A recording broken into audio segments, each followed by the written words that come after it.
এটা হচ্ছে একটা বারুদ। আর এটা কোনো বিদেশি ব্রিডের বাচ্চা না, এটা আমাদের রাস্তায় পাওয়া যাওয়া দেশি কুকুরের বাচ্চা। আমাদের এলাকায় রিসেন্টলি অনেকগুলো কুকুরের বাচ্চা দিছে, তার মধ্যে এই বাচ্চাটা অনেক স্পেশাল। তো এই বাচ্চার আজকে আমি দেখতে আসছি। এর আগেও ছোট থাকতে দেখছিলাম ওকে আমি, বাট বড় হয়ে ওর কেমন কন্ডিশন হয়েছে, ও দেখতে কেমন হয়েছে এটা দেখিনি এখনো।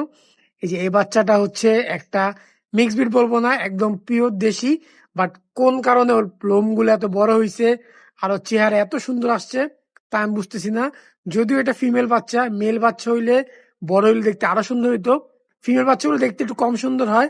তারপরে এই বাচ্চাটা আমি আমার ফার্মে নিব, যদি আরো কয়েকদিন ও ভালোভাবে বাইচে থাকে। কারণ যেহেতু রাস্তায় আছে, আর আমি এখন চাইলেও ওকে নিতে পারতেছি না, কারণ এখন ওর মার দুধ খাইতেছে। এই জন্য ওকে আমি এখন ওর মার থেকে আলাদা করব না। ওকে আমরা আরো 2-3 সপ্তাহ পর আমাদের ফার্মে নিব। তারপর দেখি ওর কন্ডিশন কেমন হয়। ও দেখতে আরো অনেক সুন্দর হবে বড় হইলে, কারণ বাচ্চাটা দেখতে যেমন হেলদি, প্লাস ওর কালার গুলো অনেক সুন্দর, ব্ল্যাক, রেড আর হচ্ছে হোয়াইট কালার। এগুলো বড় হইলে এই কুকুরগুলো দেখতে অনেক সুন্দর হয়, তার উপরে লং কোট। ইনশাল্লাহ ওকে আমরা আমাদের ফার্মে শীঘ্রই নিব।